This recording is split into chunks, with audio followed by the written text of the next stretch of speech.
Did you think I wouldn't notice when it started to get serious?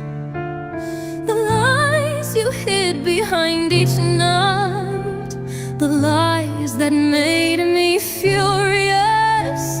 You promised me a real connection, but all your promises were hollow. Just like that special night we almost had, but your micro penis couldn't follow. You said you were a pro coder, but found out you use AI. On that screen was sloppy code. You thought you were so sly. Turns out your code is messy crap, a massive effing lie. Gave you a chance to make it up by a sweet night of love. Your pants dropped and I was shocked. A micro penis you did have. You were just a poser, not a real coder.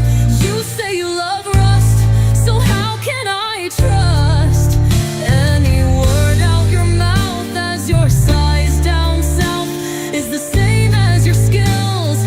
Nothing but a shill. Rust react all abstractions, nothing but big distractions to hide from the fact that programming skills you lack. Keep using AI, keep up the lie, because I prophesy that it will be the only love in your life when you take that final sigh. That night we almost made love. I knew you used React. Why you're jealous NPM sizes, cause in your pants just an act. Like a node modules folder, you were wearing a large cup. Make it look large on the outside, but inside small and messed up. You then said you'd promise safety, but fool, you use Rust. A real programmer handles C, in their skills they put their trust. Can't handle safety on your own, but dare ask me to trust you. I don't know what you were thinking, but out your door I flew. Glad I dodged that bullet, save myself some pain. Keep using that AI, think you'll make it rain. Instead you'll end up lonely. AI, your only love. When it fails you, you'll regret it, but that fits you like a glove. Glad I dodged that bullet, save myself some pain. Keep using that AI, think you'll make it rain. Instead you'll end up lonely. AI, your only love. When it fails you, you'll regret it, but that fits you like a glove.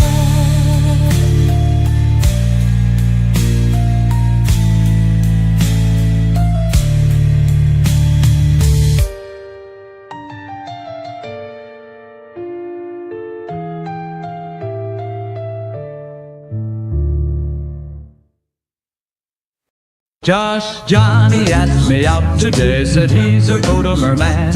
I said, if you use AI, you're just a flash in the pan. He claimed he fought in the war like a real hero. I said, games don't count. Your work speed you roll. He said he coded with React all day and night, but I knew it was a mess, a sorry sight. He used Rust to sound cool, but it was all a lie. Just a bunch of copy-paste, no skill to apply. He thought AI would save him, but it just made him slow. And when I asked him code from scratch, he didn't know. He said, but I'm a master of AI. I said, that's just a myth, you're no coder, goodbye. You think AI makes you smart, a tech genius too, but it's just a crutch for those who can't code true. You paste and click with no skill to show, just a lazy coder with nothing to grow. You're no hero, just a boy with a screen. Your code is weak and your charm is unseen. You're lost in loops with no clue to share. Your AI dreams are just a pathetic snare. He tried to impress me with his AI skills so fine, but all he did was copy, no original line. everyone. He thought he was a pro with Rust and React too. But when I asked him to explain, he didn't know what to do. He said, Hey Ross. Hey Pure on the Twitch side. How are you doing?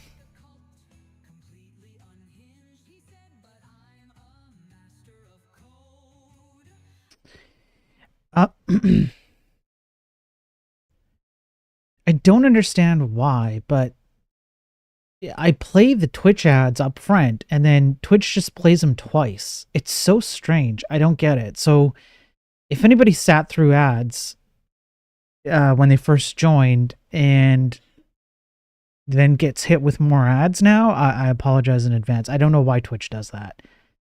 It's so weird. Ross, stop saying dirty words in chat, all right? We're not going to download cursor and vibe code to this music, okay? It's just weird. It's just so weird. How much time have I spent on AI songs? Too much time. Too much time. My family doesn't know who I am anymore. Who am I kidding? What family?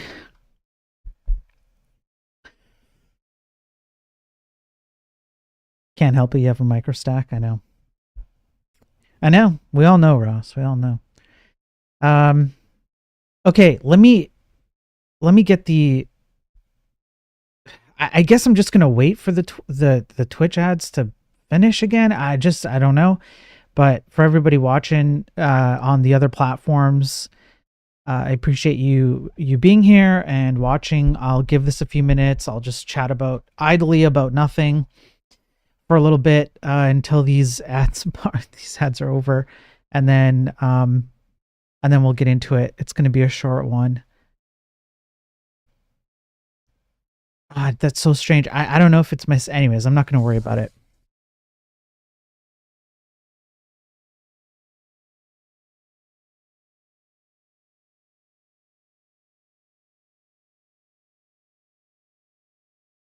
Yeah, it's so weird.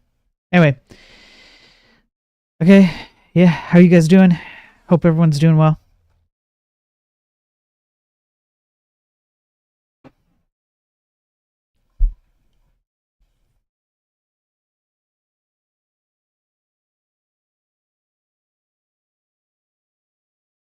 You guys hear about the NextJS drama?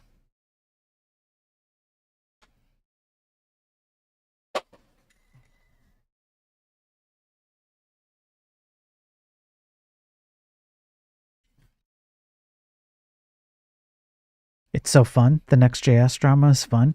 Yeah. Some people are having fun. You know, I dislike NextJS so much. I'm not even going to talk about it. Just while the Twitch ads are just about done, we're going to get into it. The inside joke here is that I titled this stream about NextJS Next Please because I'm not even going to talk about it. It's so not worthy of any time because NextJS sucks that we're literally just not going to talk about it. We're just gonna who cares? It's just so stupid. It's so dumb. So yeah. All right, so I think it's over for the Twitch ads. I don't know why it plays it twice. I apologize again for everybody else who's waiting. So welcome in everybody. If you're my throat. Oh no, I got smoker throat. I apologize. What's up, Ghost on Twitch? Good to see you. If you're watching on Rumble, good to see you. Anybody on X or LinkedIn, good to see you too. Same with YouTube. Welcome in. I hope you're all having a good day. It was peak humor when Clerk went on X screaming they weren't affected while being affected. Yeah, I know. I know. Anyway, who cares about Next? I certainly don't. So let's get to the news, shall we? I don't have a lot of time, so I'm gonna just pick a few and get to it. So first up, we have.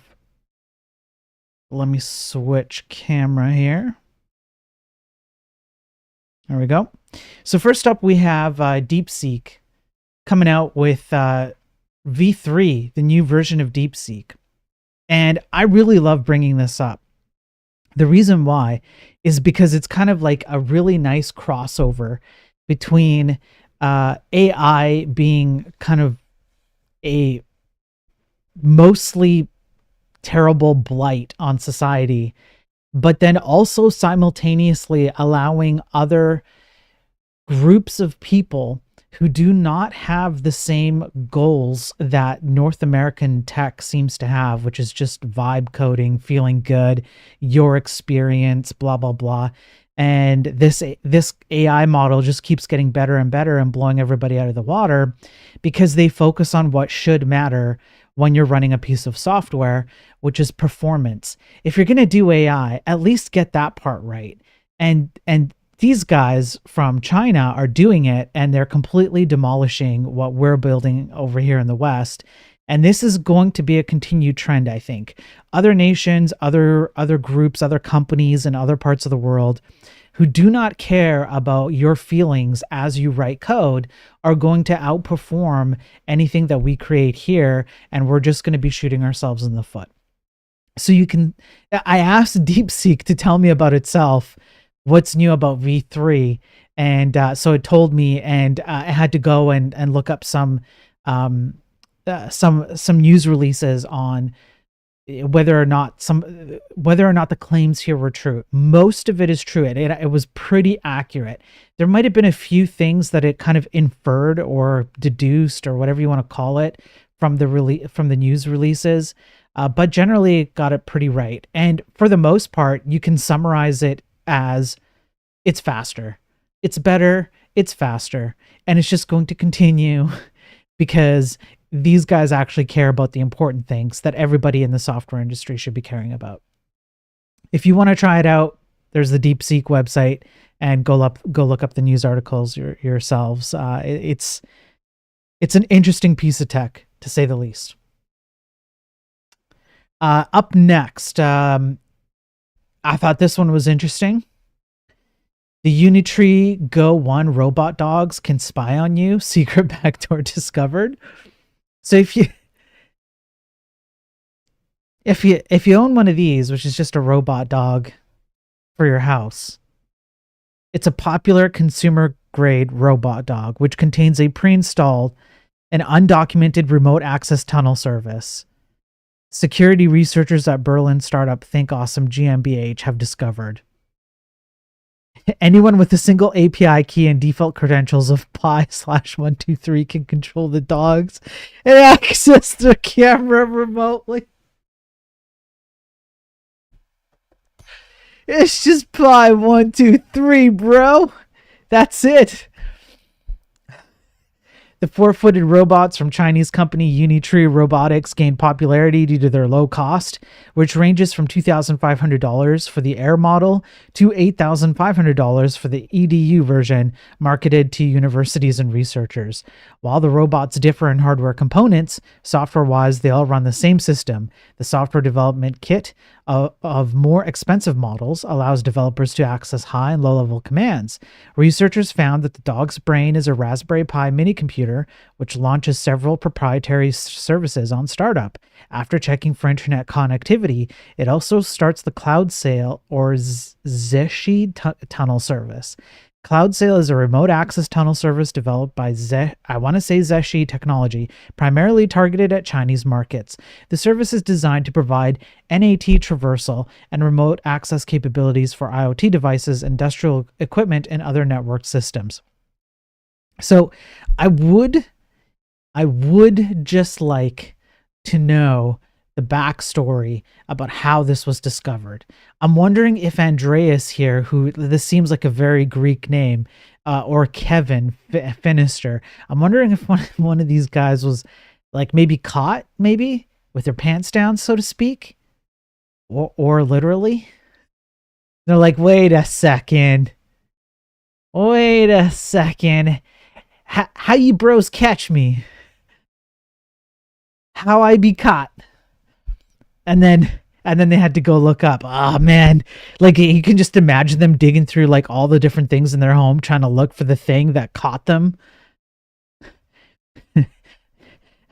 How did I get sent pictures of things that I should never have received pictures of? That should have been private to me. And they're just like breaking stuff up, and then they look at that, and they take one look at the robot dog, and they're like, oh no. So anyway, just be careful with stuff out there. It would be good for people out there who have similar devices. So not just in particular this. This is why I bring it up. If you have devices that are like this, just be aware that you're not entirely in control of what's running on these things, and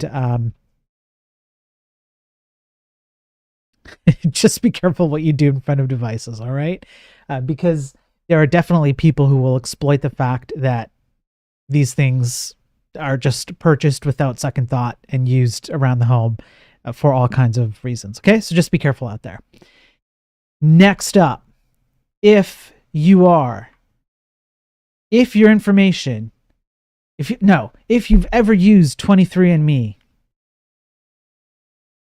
get your data out. They're filing for bankruptcy. That includes your DNA data. I don't think I need to say anything more about it. So just in case, it's just a kind of like a warning to the viewers.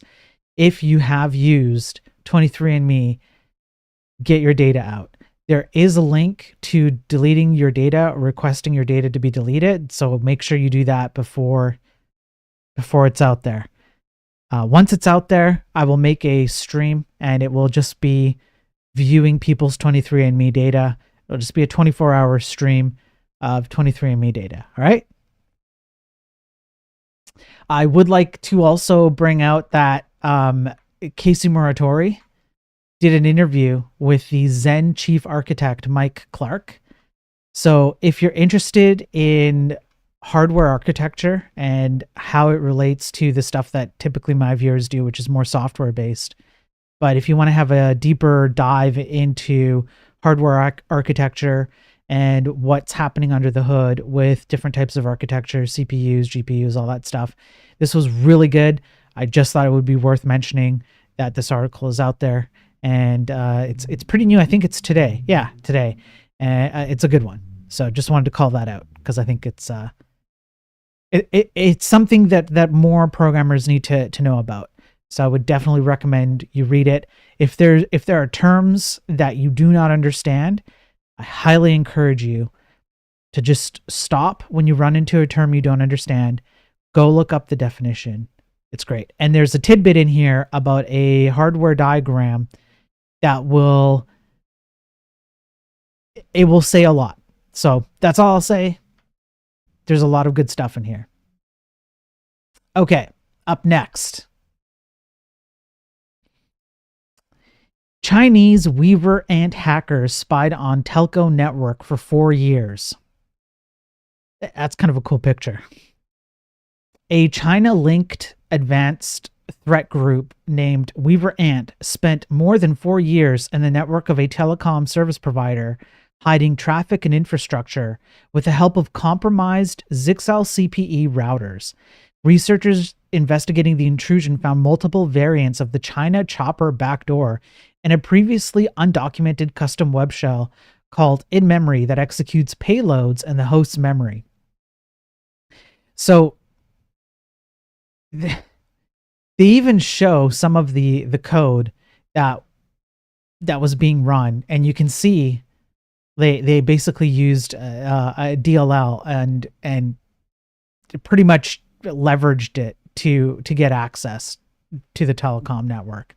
Now, I don't remember if they actually tell which telecom network they were involved in. No, it doesn't say. But I'm gonna use this article for enlightened one of the enlightened programming streams and kind of dig a little bit deeper into how this actually works, because I think it's important for people like the viewers who normally watch me while we're doing programming streams to understand why your code really does matter. And it's really important that you check what you have installed and what you're running.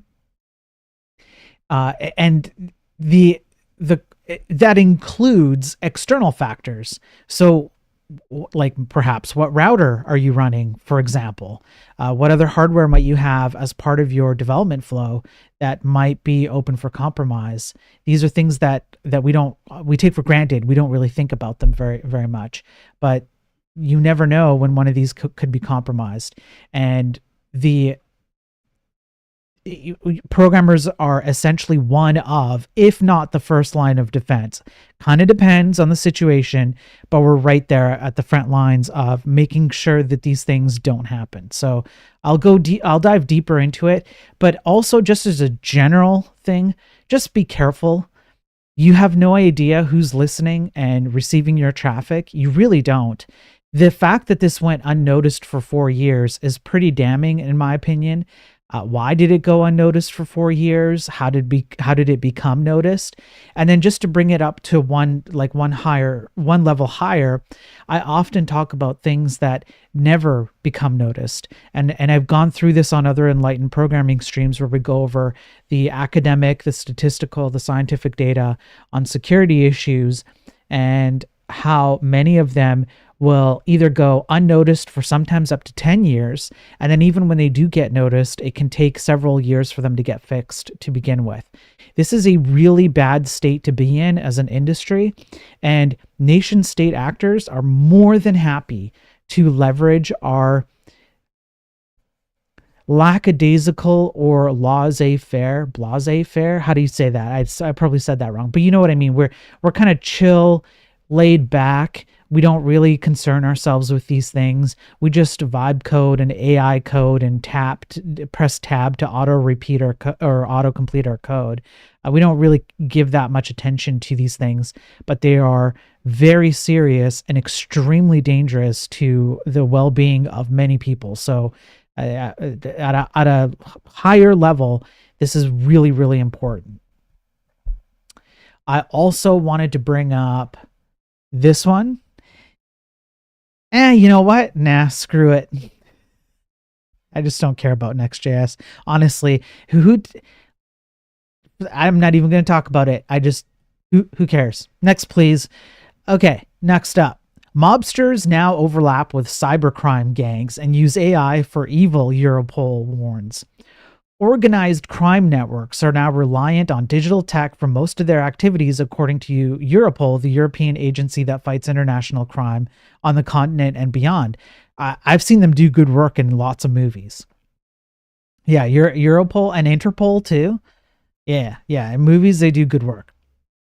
The very DNA of organized crime is changing.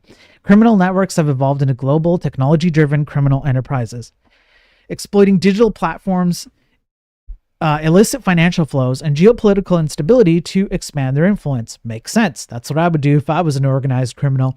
They are rapidly adopting AI to automate tasks, expand operations at scale, and stay a step ahead of law enforcement by making their activities harder to detect.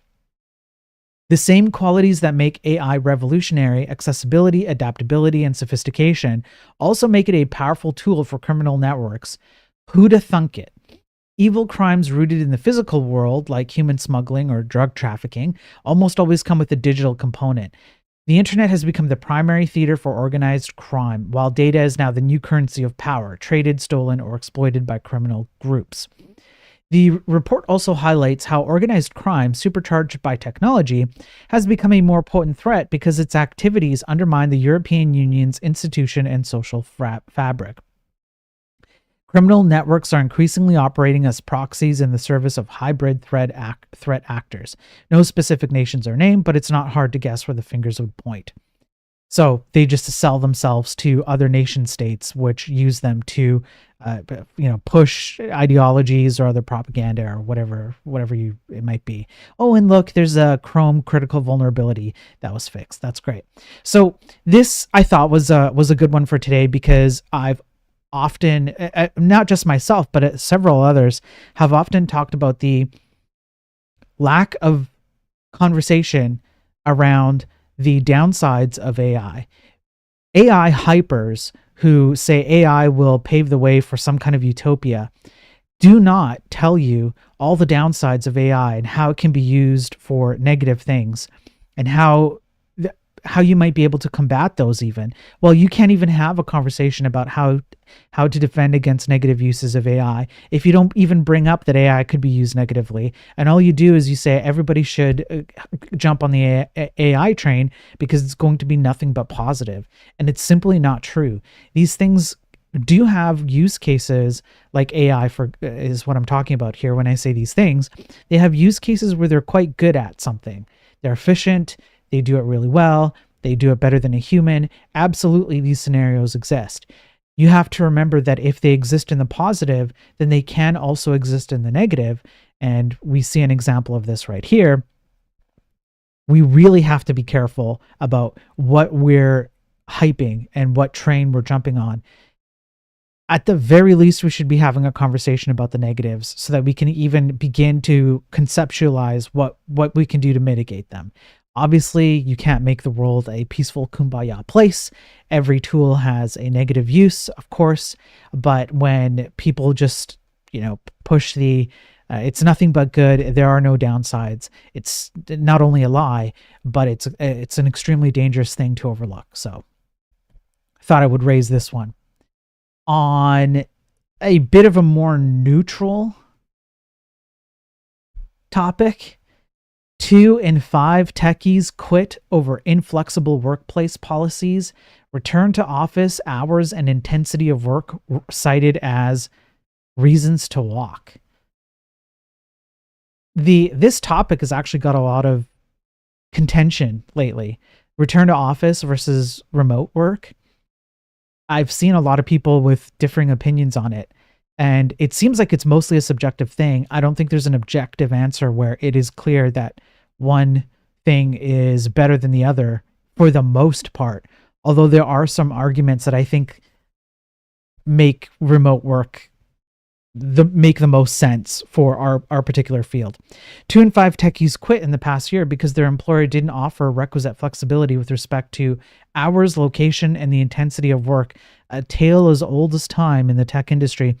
The findings come from a survey of 26,000 plus staff that operate in 35 markets, including 2,548 respondents in tech, and fly in the face of more and more corporations issuing return to office mandates and demanding long working hours.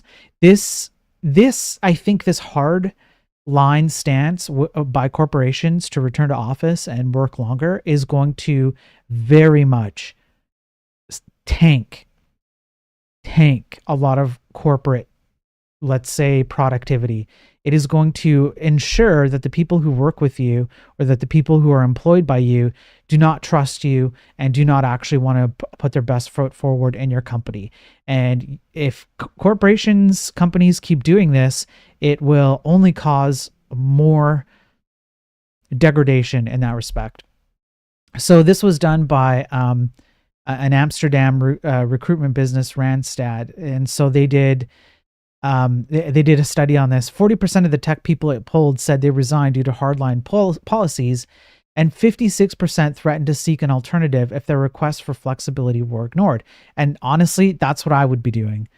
I think in particular in our field, in our industry, there is very little. I actually think there's very little excuse for not allowing remote work. And if somebody is forcing a return to office or a must work in the office policy in our industry, I think it's a sign that they do not know how to manage programmers properly. I get it that there are programmers who claim that they know how to do something. They don't. They cannot work effectively remotely. There are communication issues. You do lose a lot of things. There are definitely some downsides to not being in the office, but I have seen incredibly successful, and there are actually several demonstrations. I think, is it Shopify or Spotify? I can't remember which one, but there's a few who are nothing but remote workers, small team, dedicated. They trust each other. They treat each other like adults, and they work out just fine. And if you can't see any measure of success unless all your programmers are working in the office, I'm just going to say that you do not know how to manage programmers. at all. You don't know how to coax out communication effectively out of them. You don't know how to keep them focused. You don't know how to properly, what would you call it? Incentivize them, like properly incentivize them. You don't know how to judge their work metrics effectively. You are probably putting too many stupid managerial processes on them. The list goes on. I think you can have huge successful benefits working from home, and if you do it correctly, I think working from home can help people to feel far more based in their community, as opposed to commuting to an office and spending anywhere from hours per month to like tens of hours per month traveling, and losing that time with friends, family, and community that help them stay sane outside of work. I mean, I could talk about this for a long time because I've been doing remote work for almost 2 decades now. So I think this is just companies are shooting themselves in the foot. I'm not sure how long they're going to stick to it. And these big ones, I think they're doing a lot of damage. Amazon, Meta, Google, Elon Musk's collection of businesses, IBM, Dell, many others are demanding staff come back into the office. I don't know how long that's going to last, and I don't know how well that's going to work out. But if I had to guess, I would say it's not going to work out as well as they think it will. And I think this is just a knee-jerk reaction to poor decision making during the COVID era, and these companies are realizing that they made some bad choices, and now they think that this is the answer to it. That's not really the answer. You didn't actually learn anything from the decisions you made during that time period. And then the last one that I wanted to bring out in a somewhat positive, a little bit nicer, I thought this was kind of cool. GNOME 48 lands with performance boosts, new fonts, and better accessibilities. GNOME's been around for a long time in the Linux world. Obviously, if you know anything about Linux, you know about GNOME. And there was some pretty cool stuff that came out of this. I am not sure I subjectively, personally like the UI design that they're going for here, but that's just a personal, preference. It just kind of feels a little bit like a lack of character. In my opinion, it's losing the character that it once had.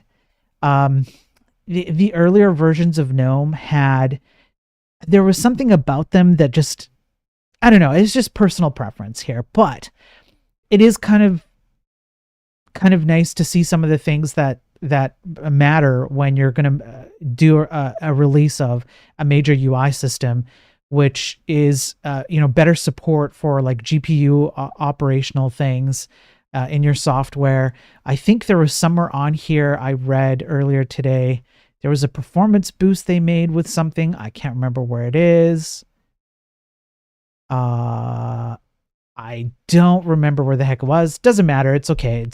They got HDR in there. That's kind of nice. So, the personal, subjective viewpoint of whether GNOME looks nice or not aside, it was just kind of like a nice thing. Hey, GNOME 48 is out and has some cool new stuff. Might be worth mentioning for all my Arc Linux viewers. It's not true at all. Not true at all, but I thought it'd be funny just to tickle, just a little jab in there, just a little one. So that's it. That's all I have. That's all I have time for today. Let me catch up on chat. It'll be a short stream. What's up, Mike? What's up, Frackery? Good to see you. What's up, Owen? Good to see you. Remote for life. Yeah. Intensity of work is sus. I know, man. Hey, Slip, how you doing? RTO is a thing, but adding commute time that wasn't there before is a value steal. Yeah, the commute time is really I think it's honestly the biggest downside. It's the commute time, but there are other downsides to being in the office, including a higher level of, it's fine. It depends on the office, right? Higher level of distraction and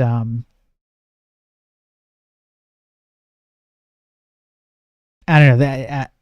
If I get into it, then I'm gonna get into it for the next hour. Yeah, you can do it at home. Yeah, Spotify. Thank you, Slip. Spotify. Yeah, huge, like a big successful company by most measurements, and they're all fully remote, right? I think they're all fully remote. It might be like a vast majority is fully remote. I could be wrong.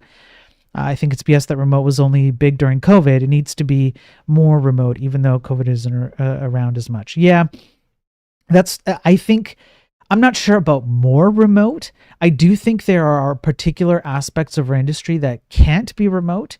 And I do think that there are certain companies who have teams teams and responsibilities that can't be fully remote. So I completely understand some arguments, but I think they're very few for more remoteness, right?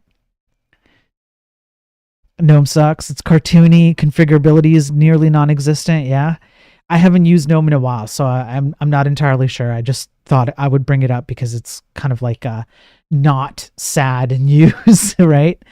So yeah. Yeah, jumping ahead a little bit. Yeah, have a good night, Ross. Thanks for popping in, man. Ghost remote can be way more productive than Office. But critical thing is you need almost only seniors, good money, and good selection. Not everyone can do it. It's true. Yeah, Ghost. Not everyone can do it. It's 100% true. The key thing, I think the key thing with remote is, it's like the number one key thing for remote and for life in general is communication. And how well are you communicating? I do think that there are huge portions of, like, over 80% of circumstances, even a junior developer can work effectively remotely if you can get the communication really, really solid.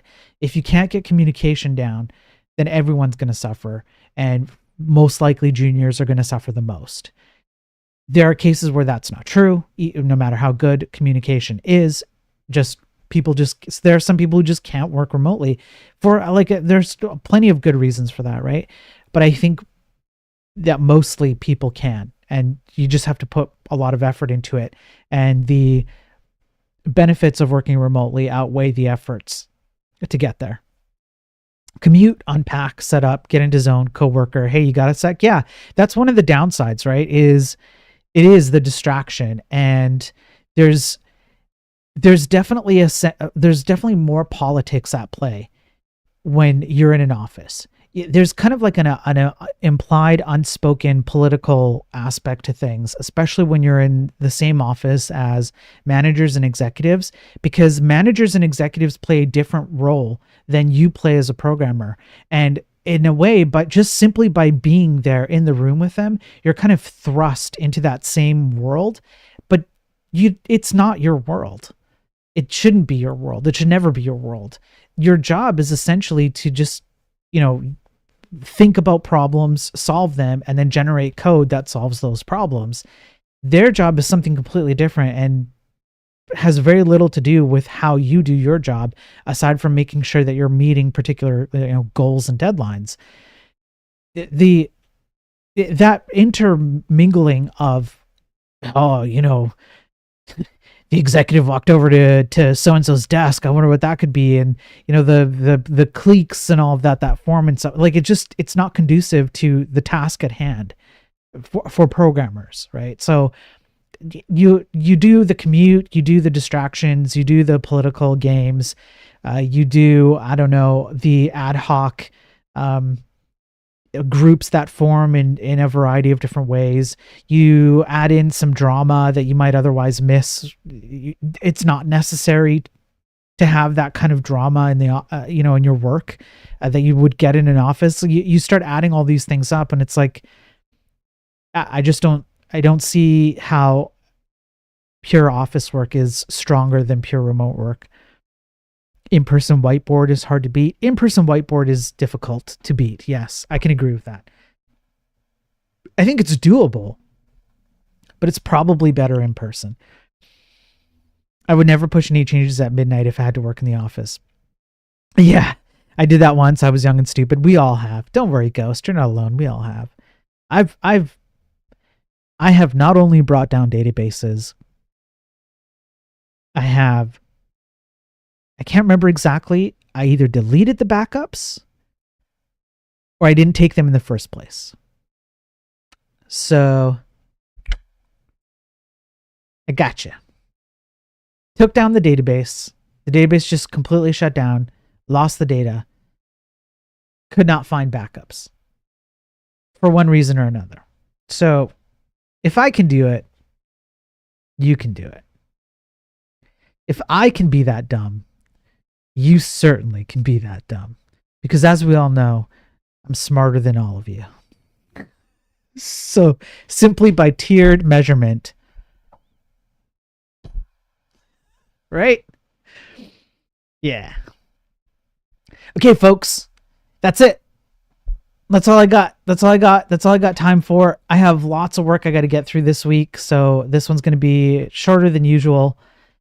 But I appreciate everyone being here, especially on X. I get tons of people who hop on X. Nobody ever says hi because they're a bunch of losers. But I appreciate the views. And thanks everyone on Twitch and YouTube and Rumble and all that.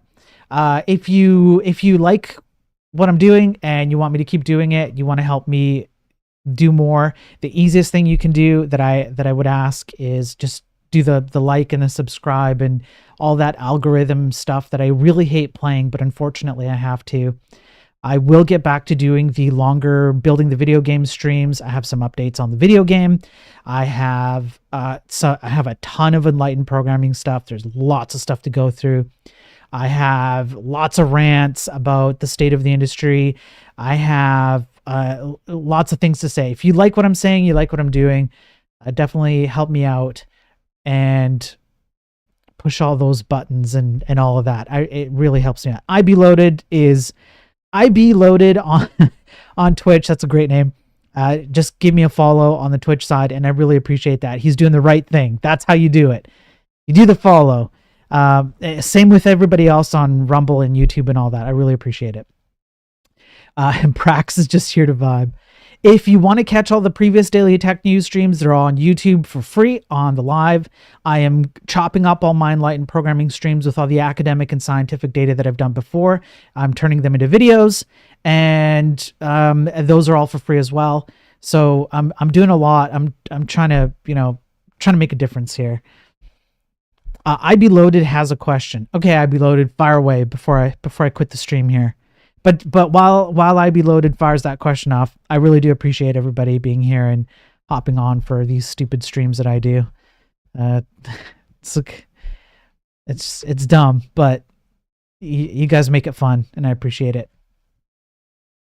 Plus, I'm a GigaChat Omega programmer, right? So OpenAI gave you a really odd response. Okay, what did I don't have access to the Mario hat right now, Laughing Panda, okay? What's up, IB Loaded? Hit me.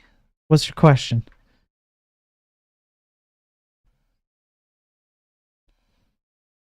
You're going to post it? All right, post it. If for everybody else watching, I'm waiting on someone on Twitch chat before I end the stream. No, you suck, Laughing Panda. You suck.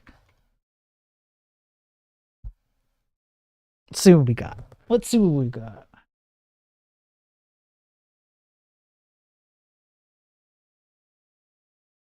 What is that?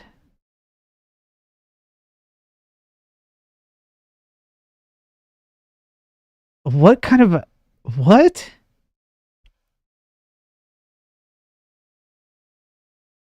What did you ask it, IB Loaded? The problem is I never had it say it takes 24 to 48 hours to answer a prompt.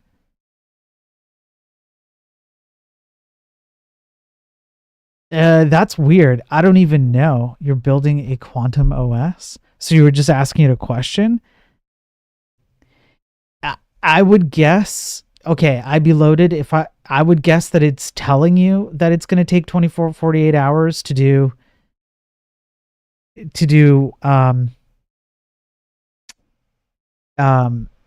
whatever you asked it to do, and it's not really doing it. That would be my guess. It's hallucinating an answer for you. It's not actually going to do it. It's just telling you that it's going to take that long, but it's not really going to do it.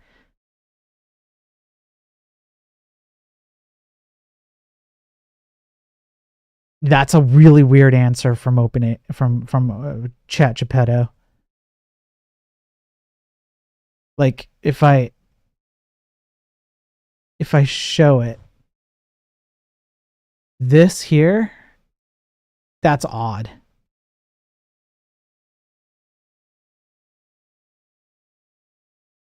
I build in the background to listen. Okay. He said, I didn't know, so I've never had a prompt. Yeah, no, it's hallucinating, I be loaded. It's totally hallucinating on you. 100%. It's completely hallucinating on you. Now that this second portion, I'm convinced. So it's not really, it's telling you that, it's not really doing that. Yeah, it's it's hallucinating. Normal Chat Geppetto doesn't continue working after you leave, but because you're guiding the architecture, it's being tracked through your dialogue. Yeah, no, bro, no, it's lying to you. It's literally lying to you. There you go. That's your answer. I've seen similar things before where it will say something that is clearly not within its like capabilities, and it'll say, yeah, I'm doing this, and it's straight up just lying about what it's doing and what it can do. That's it. So you've stumbled upon a very powerful hallucination. Yeah, it's fine. You don't need to keep posting anymore. It's a complete lie. It's hallucinating what it thinks it's doing. It's just essentially all it's trying to do is just pretend like it's listening to your requests, and you know, that's it. You stepped into something most people never realize. You're so special. Keep subscribing, and success is so. Yeah, just subscribe. You gotta. I be loaded. I think the answer is you need to drop 50 subs. That's really the answer. Drop 50 subs, and all your AI tech questions will be answered. That's the key. That's what OpenAI is telling you here. All right. So I'll give you about 3 seconds to drop the 50 subs. 3, 2, 1. I guess. Sorry, man.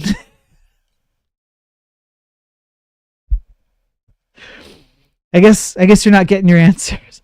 No, but seriously, it's lying to you. That's 100% what's happening. Give Twitch all your money equals success. Yeah, Bezos. Bezos is laughing. Don't have it like that. I'm just kidding, man. Yeah, it's not really doing it. You'll have to find a different way to get your stuff accomplished. Okay, that's it. I am out of here.